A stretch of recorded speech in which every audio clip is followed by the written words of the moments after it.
Hope you all are doing great and अल्हम्दुलिल्लाह मैं और मेरी फैमिली बिल्कुल ठीक ठाक है, फर्स्ट क्लास है, मज़े में है और मज़ेदार ज़िंदगी गुजरी है अल्हम्दुलिल्लाह। लेकिन आज का जो व्लॉग है बहुत मज़ेदार सा, इन्फॉर्मेटिव सा होने वाला है उन लोगों के लिए जो यूएस में रहते हैं और उनके लिए भी जो यूएस में नहीं रहते। सो अक्सर तो हम आजकल यही सुन रहे हैं पाकिस्तान में जब किसी को कॉल मिला हो तो महंगाई महंगाई महंगाई महंगाई। तो मैंने कहा वाई नॉट कि मैं भी शेयर करूँ कि यहाँ यूएस में क्या चल रहा है, क्योंकि लोगों को दिखने में लग रहा होता है कि सब कुछ बहुत एकदम मस्त है, सेटल है, लेकिन हकीकत ये है कि जो महंगाई का तूफान इस वक्त अमेरिका में आया है और इन 6 महीनों में जो कुछ भी चेंजेस हुई हैं, ग्रोसरी से लेके फ्यूल और घरों के किराए और ऐसी बहुत सारी चीज़ें जो हम अक्सर इग्नोर कर देते हैं, उन सारी लग्जरीज़ के आगे जो अक्सर हमें दिख रही होती हैं।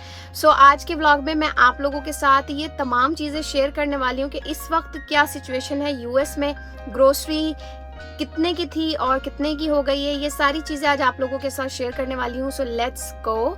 और मैं आपको आज विजिट भी करवाने वाली हूँ सारे ग्रोसरी स्टोर्स का, और साथ साथ आप लोगों के साथ क्या चेंजेस आई हैं इन 6 महीनों में यूएस में और यहाँ क्यों सबकी चीखें निकली हुई हैं, ये भी आप लोगों के साथ शेयर करूंगी। सो स्किप मत कीजिएगा और अगर अभी तक आपने चैनल को सब्सक्राइब नहीं किया है सो प्लीज़ मेरे चैनल को सब्सक्राइब कर दें, और अगर वीडियो पसंद आती है तो इसे लाइक शेयर कमेंट ज़रूर किया करें। इससे थोड़ी सी मैं मोटिवेट हो जाती हूँ और फिर मेरा दिल करता है कि मैं फिर अच्छी सी एक और वीडियो बनाऊँ। So let's go. जाने लगी थी तो मेरा मियाँ आ गया तो बोलने लगे कि ठीक है मैं भी साथ चलता हूँ, देखूँ तुम कौन सा तीर मारने जा रही हो। Hi guys again I am back. मेरे व्लॉग खराब कराने में सबसे ज्यादा इस आदमी का हाथ होता है। वैसे बच्चे लेट हो रहे हैं तो पहले बच्चों को पिकअप करते हैं, उसके बाद जो और मैंने व्लॉग का अभी आप लोगों को बताया उसको हम लोग कंटिन्यू करते हैं। So let's go guys. इस बात में कोई शक नहीं कि अमेरिका समेत पूरी दुनिया में ही इस वक्त महंगाई की जो लहर आई है उसमें ना सिर्फ छोटे ममालिक बल्कि बड़े बड़े ममालिक में भी जो लोग रहते हैं उनकी चीखें निकल गई हैं, और ना सिर्फ गरीब तबका बल्कि इस महंगाई से अमीर तबका भी बुरी तरीके से मुतासिर हुआ है। यही वजह है कि आज के इस व्लॉग में मैं आप लोगों के साथ शेयर करूँगी कि सिर्फ पाकिस्तान, इंडिया या फिर और जो छोटे ममालिक हैं वहाँ पर महंगाई नहीं हुई है, बल्कि अमेरिका समेत यूरोप और बड़े बड़े जितने भी डेवलप्ड कंट्रीज़ हैं वहाँ पर भी महंगाई की एक शदीद लहर दौड़ी है, जो मैं आज आपके साथ इस व्लॉग में शेयर करने वाली हूँ। सो हमने ये सुना है कि तेल की कीमत में इजाफा होता है, महंगाई बढ़ती है, लेकिन इस दफ़ा ऐसा हुआ है कि 40 साल का रिकॉर्ड टूटा है अमेरिका में। जो इस वक्त महंगाई हुई है वो तकरीबन 40 साल पहले एक रिकॉर्ड ब्रेक महंगाई हुई थी, या फिर अब 40 साल के बाद ये 8.6 से लेके इस वक्त 9.1 और 2 का रेशो है जो महंगाई के शरह में इजाफा हुआ है। और इसका वाज़े फ़र्क मैं आज आप लोगों के साथ शेयर करने वाली हूँ कि हम लोगों को अक्सर तो जब थोड़ा बहुत बीच में महंगाई होती है तो इतना ज़्यादा रियलाइज़ नहीं हम लोग कर पाते, वो इसलिए कि एक मामूली से कोई किसी प्रोडक्ट में जो है वो चीज़ें ऊपर नीचे हो जाती है। लेकिन इस साल के मिड में जिस तरह की महंगाई देखने में आई है वो एक वाज़े तौर की महंगाई है, यानी कि आप अगर उस वक्त ये नमक $2 में लेते थे तो आज ये $2.99 का मिल रहा है, यानी कि हर चीज़ में $2 का इजाफा हुआ है। और यही वजह है कि जो ग्रोसरी आप $200 में ख़रीदते थे अब वो आपको $400 में ख़रीदनी पड़ी, यानी कि ये आधो आध का फ़र्क है जो इस वक्त हम वाज़े तौर पे देख सकते हैं। तो मैं यहाँ पर आज ग्रोसरी करने आई थी बीजेज़, और बीजेज़ होलसेल क्लब है जहाँ का मेंबरशिप हम सालाना लेते हैं और फिर हम यहाँ से ग्रोसरी करते हैं जो हमें होलसेल में मिलती है। और जितने भी यहाँ पर फैमिली वाले लोग रहते हैं, जो भी 4 से ज़्यादा लोगों पर मुश्तमिल कोई फैमिली होती है तो वो प्रेफर करते हैं कि यहाँ से चीज़ें लें ताकि थोड़ी बल्क में भी ले सकें और थोड़े पैसे भी बचा सकें। लेकिन इस वक्त अगर हम होलसेल क्लब की भी बात करें तो यहाँ पर भी कीमतों में आप वाज़े तौर पर फ़र्क देखेंगे कि जो दूध का गैलन हम 2020 में ₹3.5 का लेते थे, 2021 में वो $3.25 का हुआ, और अब वाज़े तौर पर हम देख सकते हैं कि दूध की कीमत जो है वो $4.5, यानी कि कहीं कहीं पर $4.50 है और कहीं कहीं पर $4.61, 62। और अगर आप ऑर्गेनिक दूध वगैरह की बात करें, ऑर्गेनिक चीज़ों की बात करें तो फिर आप उस पे 50 सेंट से लेकर $1 तक और भी मज़ीद बढ़ा सकते हैं, यानी कि हर चीज़ में जो है एक वाज़े फ़र्क आपको दिखाई देगा। जिस तरीके से अगर मैंने यहाँ पर इस वक्त ये सारी दूध अंडे वगैरह लिए हैं तो मुश्किल से अगर हम पिछले साल की बात करें तो ये सारा सामान जो है वो अंडर $50 में आ जाता था, लेकिन आज ये थोड़ी सी ग्रोसरी की जो कीमत है वो अराउंड $100 हमने पे की है, जो कि एक वाज़े फ़र्क है और हम खुद भी इस चीज़ को महसूस कर सकते हैं कि जो सामान हम अब से 1 साल पहले $50 में ले लिया करते थे, वो अब स्पेशली इस फरवरी मार्च के बाद जो है उसकी हमें ज़्यादा कीमत देनी पड़ी है। और यहाँ पर कोई एक प्रोडक्ट ऐसा नहीं है कि जिसकी कीमत ज़्यादा हो गई हो और बाकियों की बिल्कुल बराबर हो। यहाँ पर अगर आप फ्रूट्स, अंडे, दूध, ब्रेड जो भी ले लें, आप जिस तरह की भी ग्रोसरी आइटम आप ले लें, उनकी हर चीज़ में जो है वो इजाफा आपको वाज़े तौर पर नज़र आएगा। बीजेस के बाद अब मैं आ गई हूँ वॉलमार्ट, और वॉलमार्ट भी जो है वो एक तरह का होलसेल स्टोर ही है जहाँ पर आपको चीज़ें जो है वो अच्छे पैसों में मिल जाती हैं बनिस्बत इसके कि आप घर के पास जो कन्वीनियंट स्टोर्स होते हैं वहाँ से महंगी ग्रोसरी लें। बल्कि वॉलमार्ट, बीजेस, कॉस्को, सैम्स क्लब, यहाँ पर जितने भी फैमिली वाले लोग हैं वो प्रेफर करते हैं कि इन्हीं चारों जो बड़े स्टोर्स हैं वहाँ से ग्रोसरी परचेज़ करें। लेकिन वॉलमार्ट का एक फ़ायदा ये भी है कि अगर कोई सिंगल बंदा भी रहता है तो उसको भी जो है वो यहाँ पर अच्छे प्राइस में ग्रोसरी मिल जाती है।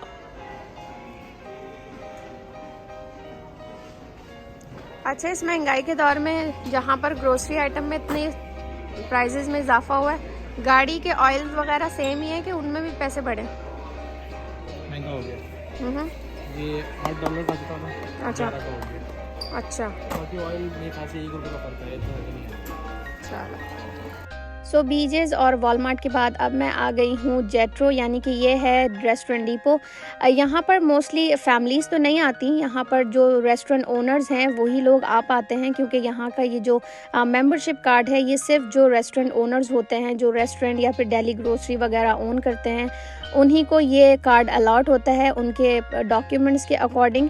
लेकिन क्योंकि मैं भी अपना रेस्टोरेंट रन करती थी इसलिए ये कार्ड मेरे पास था, तो मैंने सोचा कि आज आप लोगों को रेस्टोरेंट डिपो की भी सैर करवा देती हूँ कि यहाँ पर क्या क्या मिलता है। तो यहाँ पर तकरीबन होलसेल स्टोर है ये, और यहाँ पर रेस्टोरेंट से रिलेटेड आपको हर चीज़ मिल जाती है, यानी कि अप्लाइंसेस से और बर्तनों से लेके स्पाइसेस और फिर दुकान में और रेस्टोरेंट में इस्तेमाल होने वाली जितनी भी चीज़ें होती हैं वो सारी आपको यहाँ से मिल जाती है। लेकिन यहाँ का एक जो नुकसान है वो ये है कि आपको भी यहाँ पर बल्क में चीज़ें लेनी पड़ती हैं। कुछ ऐसी चीज़ें हैं जैसे प्याज का छोटा बैग मिल जाता है और आलू का छोटा बैग मिल जाता है, लेकिन मोस्टली जो चीज़ें हैं वो यहाँ पर आपको फिर पूरे डब्बे ही लेने पड़ते हैं। और मुझे बड़ी हैरानगी हुई रेस्टोरेंट डिपो जाकर इस दफ़ा, क्योंकि इतनी ज़्यादा महंगाई जो मुझे बीजेस या फिर वॉलमार्ट में नहीं नज़र आई वो मुझे जेट्रो में नज़र आई। यानी कि अगर जो चीज़ हम यहाँ पर, जैसे ये श्रिम्प का बैग हम $17-18 का लेते थे, आज यहाँ से मैंने लिया $27 का। और यहाँ पर एक चीज़ ये भी है कि यहाँ पर आपको हलाल चिकन का पूरा एक बॉक्स मिल जाता है जो यहाँ पर अक्सर रेस्टोरेंट वाले जो है वो यूज़ करते हैं।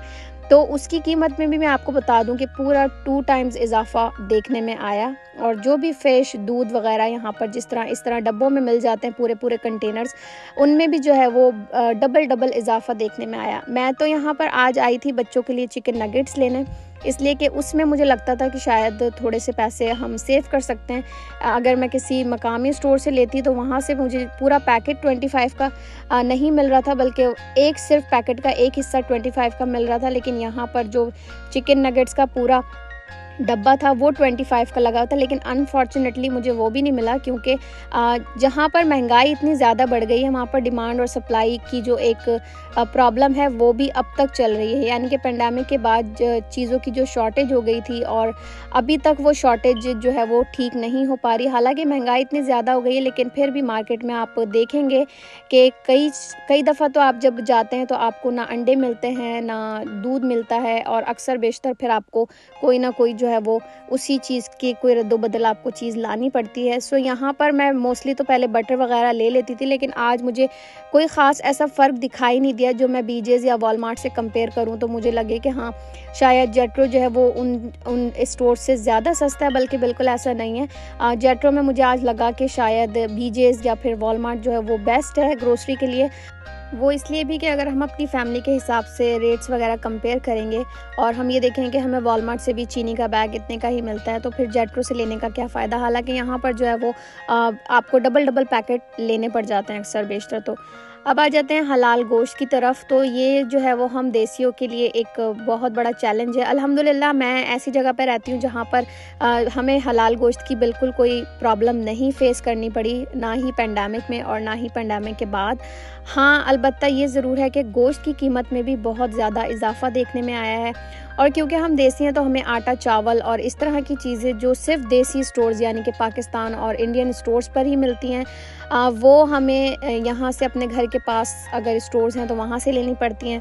सो शुक्र है अल्लाह का, हमारे घर के पास पाकिस्तानी स्टोर्स की भी कोई कमी नहीं है। और हालांकि हमारे पास एक पूरी इंडियन बाज़ार की स्ट्रीट है जहाँ पर देसी ग्रोसरी हर तरह की मिल जाती है। गोश्त, हलाल गोश्त की भी कोई प्रॉब्लम नहीं होती, हम डेली का डेली ही लेते हैं अक्सर व बेशतर, और ग्रोसरी में भी हमें कोई प्रॉब्लम नहीं होती। ये प्याज का बैग है, पेंडेमिक जब शुरू हुआ था तब भी इसकी कीमत इतनी ज़्यादा नहीं बढ़ी थी, लेकिन अभी जो है वो पिछले कुछ 3-4 महीनों में ये $5.5 से हट के जो है इस वक्त ये $9 का और कहीं कहीं पर तो $10 का भी मिल रहा है। तो सब्जियों में भी आप समझ लें कि 2-2, 3-3 गुना इजाफा हुआ है। टमाटरों की कीमत और जितनी भी चीज़ें हैं उसमें एक वाज़े तौर पर जो है इजाफा देखने में आया है। जबकि अगर मैं आपको अब एक हैरानकुन बात बताऊं तो आटे की शॉर्टेज, जिस तरह हमें आदत पड़ी हुई है कि हम आशीर्वाद आटा यूज़ करते हैं और काफ़ी अरसे से हम यूज़ करते आ रहे हैं, इस वक्त ना तो वो आटा इस वक्त मार्केट में अवेलेबल है, बल्कि उसके अल्टरनेट के लिए अगर हमें कुछ और भी लेना पड़ा है तो आटे की कीमत सुनकर आप हैरान रह जाएंगे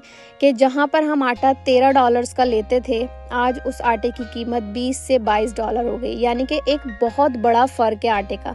बढ़ते बढ़ते इन्हीं सिर्फ 3 से 4 महीनों में जो आटे की कीमत है वो 13 से 14 हुई, 14 से 15, और आज तो ये हाल है कि आटा जो है वो $22 से कम कहीं पर भी नहीं मिल रहा। इस महीने आटे की जो शॉर्टेज देखने में आई है वो भी, और साथ ही साथ इनकी कीमतों में इजाफा जो है वो इस वक्त सबके सर का दर्द बना हुआ है।